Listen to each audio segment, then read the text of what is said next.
주님께서 여러분과 함께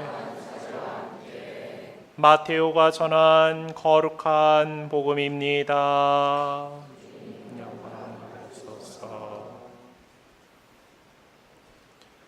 군중이 배불리 먹은 다음 예수님께서는 곧 제자들을 재촉하시어 배를 타고 건너편으로 먼저 가게 하시고 그동안에 당신께서는 군중을 돌려보내셨다. 군중을 돌려보내신 뒤 예수님께서는 따로 기도하시려고 산에 오르셨다. 그리고 저녁 때가 되었는데도 혼자 거기에 계셨다. 배는 이미 무태서 여러 스타디온 떨어져 있었는데 마침 맞바람이 불어 파도에 시달리고 있었다. 예수님께서는 새벽에 호수 위를 걸으시어 그들 쪽으로 가셨다. 제자들은 예수님께서 호수 위를 걸으시는 것을 보고 겁에 질려 유령이다 하며 두려워 소리를 질러댔다. 예수님께서는 곧 그들에게 말씀하셨다. 용기를 내어라. 나다. 두려워하지 마라. 그러자 베드로가 말하였다. 주님, 주님이시거든 저더러 물 위를 걸어오라고 명령하십시오. 예수님께서 오너라 하시자 베드로가 배에서 내려 물 위를 걸어 예수님께 갔다. 그러나 거센 바람을 보고서는 그만 두려워졌다. 그래서 물에 빠져들기 시작하자 주님 저를 구해 주십시오 하고 소리를 질렀다. 예수님께서 곧 손을 내밀어 그를 붙잡으시고 이 믿음이 약한 자야 왜 의심하였느냐 하고 말씀하셨다.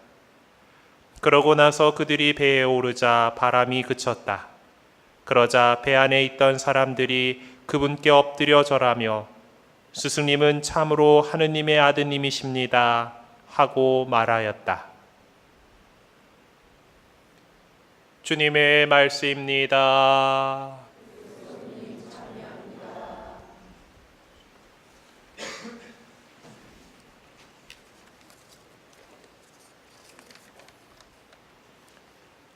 오늘 복음 말씀을 통해 주님께서 우리들에게 강조하시는 덕목은 용기와 믿음입니다. 배를 타고 호수를 건너가다가 맞바람을 만난 제자들은 두려움에 사로잡혀 있었습니다. 흔들리는 배에 타고 근데 그 목표 지점까지 얼마나 더 노를 저어야 할지 잘 알지 못했기 때문입니다. 게다가 새벽녘에 예수님께서 물 위를 걸어서 그들에게 다가가시자 어두움 속에서 다가오는 사람의 형체를 보고서는 유령인 줄로 알고 더 겁에 질렸던 것입니다. 보통 사람이면 물 위를 걸을 수가 없으니까 그 호수 한가운데에서 사람 형체가 나타났다 그러면 물에 빠져 죽은 귀신인갑다 하고 그렇게 놀랄 수밖에 없는 것이죠. 그러고 있는 제자들에게 예수님께서는 따스한 목소리로 말씀하십니다. 용기를 내어라. 나다. 두려워하지 마라. 그 말씀은 힘이 있어서 제자들은 그 두려움에서 약간은 벗어날 수 있었던 것 같습니다. 예수님의 이 말씀에 베드로는 용기를 내어서 말합니다. 주님이시거든 저더러 물 위를 걸어오라고 명령하십시오. 그리고 나서 그는 용감하게도 주님을 향해서 물 위를 걸어갑니다. 그렇게 스승님처럼 물 위를 걸어갈 수가 있었죠. 하지만 베드로는 이내 다시 두려움에 사로잡히고 맙니다. 뺨을 때리는 거센 바람과 또 발밑에 일렁이는 파도를 보고서는 다시 겁을 먹고 만 것이죠. 이내 두려움 없이 주님을 믿는 그 열정이 가득하던 베드로의 마음이 두려움으로 가득 차고 만 것입니다. 믿음이 없으니 기적도 일어나지 않았겠죠. 베드로는 그냥 사람 일반인들처럼 물속에 빠져들게 되었고 허우적대며 주님께 도움을 청하게 됩니다. 주님, 저를 구해 주십시오. 우리도 역시 사실 베드로처럼 이렇게 되는 경우가 많습니다. 우리가 여러 가지 기회를 통해서 고해성사라든가 피정이라든가 연수나 캠프 이런 것들을 통해서 예수 그리스도에 대한 믿음을 다시 다지고서 주님의 부르심에 응답해서 나가려고 하다가도 세상의 거친 파도와 바람에 걸려 넘어지고 마는 일이 생기는 것이죠. 하지만 주님께서는 우리들의 부족함을 알고 계십니다. 그래서 허우적대며 구해달라는 베드로의 손을 잡아주신 것처럼 우리들에게도 당신의 손을 내밀어 주셔서 우리들을 건져주시는 것이죠. 그렇다면 우리가 해야 할 일은 무엇이겠습니까?